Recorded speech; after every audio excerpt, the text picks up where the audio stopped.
आमचा विश्वास, आमची बातमी।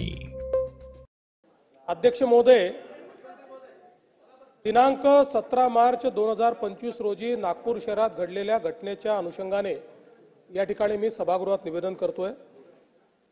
काल दिनांक 17 मार्च 2025 रोजी सकाळी 11:30 वाजता नागपुरातील महाल परिसरात विश्व हिंदू परिषद व बजरंग दलाच्या कार्यकर्त्यांनी औरंगजेबाची कबर हटाव असे नारे देत आंदोलन केले।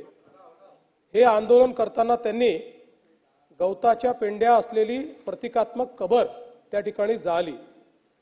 यानंतर गणेशपेठ पोलिसांनी आंदोलकांवर अपराध क्रमांक 114/2025 नुसार भारतीय न्याय संहिता 299 37(1) व 3 सह 135 महाराष्ट्र पोलीस कायदा अन्वये गुन्हा दाखल केला। दुपारी 3:09 हा गुन्हा दाखल झाला। यानंतर सायंकाळी एक अफवा अशी पसरवली गेली की सकाळच्या आंदोलनात जी प्रतिकात्मक कबर जाळली त्याच्या कापडावर धार्मिक मजकूर होता। अत्तरोळ मधील नमाज आटोपून 200 ते 250 चा जमाव हा त्या ठिकाणी तयार झाला आणि नारे देऊ लागला। याच लोकांनी आग लावून टाकू असे हिंसक बोलणे प्रारंभ केल्याने पोलिसांनी त्या ठिकाणी बळाचा वापर केला। यापूर्वी बजरंग दलाच्या कार्यकर्त्यांविरुद्ध तक्रार द्यायची आहे अशी मागणी करण्यात आल्याने त्यांना गणेशपेठ पोलीस ठाण्यामध्ये आमंत्रित करण्यात आलं। त्यांची तक्रार ऐकून घेण्यात आली। एकीकडे पोलिसांची कारवाई सुरू असताना दुसरीकडे हंसापुरी भागामध्ये 200 ते 300 लोक हातात काठ्या घेऊन दगडफेक करू लागले। त्यांच्या तोंडावर फडके बांधले होते। या घटनेत 12 दुचाकींचे नुकसान झाले आहे।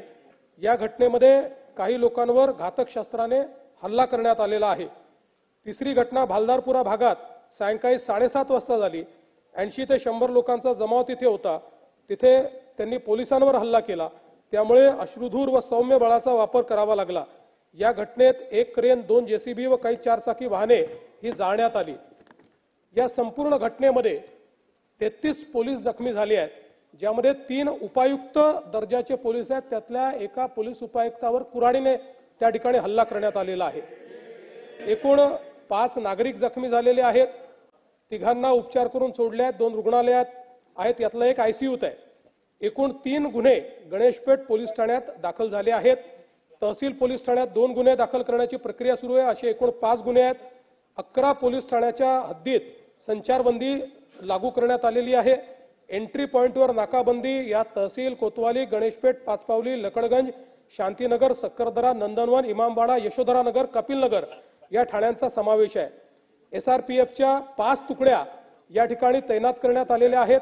राज्याच्या पोलीस महासंचालकांनी सर्व सीपीएसपी यांची व्हीसी घेऊन राज्यभर कायदा आणि सुव्यवस्था राखण्याचे निर्देश दिलेले आहेत। अध्यक्ष महोदय, एकूणच याच्यामध्ये जर आपण बघितलं तर सकाळची एक घटना घडल्यानंतर मध्यंतरीच्या काळामध्ये पूर्णपणे शांतता होती, पण त्यानंतर मात्र संध्याकाळी काही लोकांनी जाणीवपूर्वक अशा प्रकारचा हल्ला केल्याचं या ठिकाणी लक्षात येत आहे। याचं कारण जवळपास एक ट्रॉली भरून त्या ठिकाणी दगड मिळालेले आहेत आणि काही लोकांनी जमा करून ठेवलेले दगड, वरती जमा करून ठेवलेले दगड हे आपल्याला पाहायला मिळाले। शस्त्र देखील मोठ्या प्रमाणात त्या ठिकाणी होते, ते शस्त्र जप्त करण्यात आलेले आहेत। वाहनांची जाळपोळ त्या ठिकाणी झालेली आहे आणि ठरवून काही ठराविक घरांना, काही ठराविक आस्थापनांना त्या ठिकाणी लक्ष करण्यात आलेलं आहे। 3 डीसीपी लेवलचे लोक या ठिकाणी जखमी झालेले आहेत आणि जसं मी सांगितलं की यातल्या एका डीसीपीवर तर थेट कुऱ्हाडीने वार हा त्या ठिकाणी करण्यात आलेला आहे। त्यामुळे निश्चितपणे याच्यामध्ये काही ना काही एक प्रकारे काही लोकांचा सुनियोजित पॅटर्न हा देखील त्या ठिकाणी दिसतो आहे।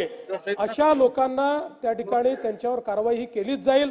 कुठल्याही परिस्थितीमध्ये कायदा आणि सुव्यवस्था हाती घेण्याची कोणालाही परवानगी या ठिकाणी देण्यात येणार नाही। आणि मी एक गोष्ट स्पष्टपणे सांगतो, पोलिसांवर ज्यांनी हल्ला केला असेल त्यांना काय झालं तरी सोडलं जाणार नाही। पोलिसांवरचा हल्ला सहन केला जाणार नाही। पोलीस शांतता प्रस्थापित करत होते, अशा वेळी पोलिसांवर केलेला हल्ला अतिशय चुकीचा आहे। अध्यक्ष महोदय, खरं म्हणजे महाराष्ट्रामध्ये कायदा आणि सुव्यवस्था राखणं, शांतता राखणं आपल्या सगळ्यांची जबाबदारी आहे। मी नागपुरातली जनता असेल, महाराष्ट्रातली जनता असेल, या सर्व जनतेला ही विनंती करू इच्छितो की सर्व समाजांचे धार्मिक सण हे या कालावधीमध्ये चाललेले आहेत। अशा या सगळ्या परिस्थितीमध्ये सगळ्यांनी संयम ठेवला पाहिजे, कोणीही संयम सोडू नये। आपल्याला कायदा आणि सुव्यवस्था आणि शांतता कशी राखता येईल, एकमेकाच्या प्रति आदरभाव कसा राखता येईल, अशा प्रकारचा प्रयत्न हा सर्वांनी करावा, अशा प्रकारची या निमित्ताने मी अपील करतो। खरं म्हणजे आज महाराष्ट्रामध्ये विशेषतः म्हणजे मी कुठल्या सिनेमाला दोष देत नाहीये, खरं म्हणजे छावा या चित्रपटाने छत्रपती संभाजी महाराजांचा खरा इतिहास आपल्या समोर आणला, पण त्यानंतर राज्यामध्ये लोकांच्या भावना देखील खूप मोठ्या प्रमाणात त्या ठिकाणी एक प्रकारे प्रज्वलित झालेल्या आहेत। औरंगजेबाबद्दलचा जो काही राग आहे तो रागही खूप मोठ्या प्रमाणात त्या ठिकाणी बाहेर येतोय।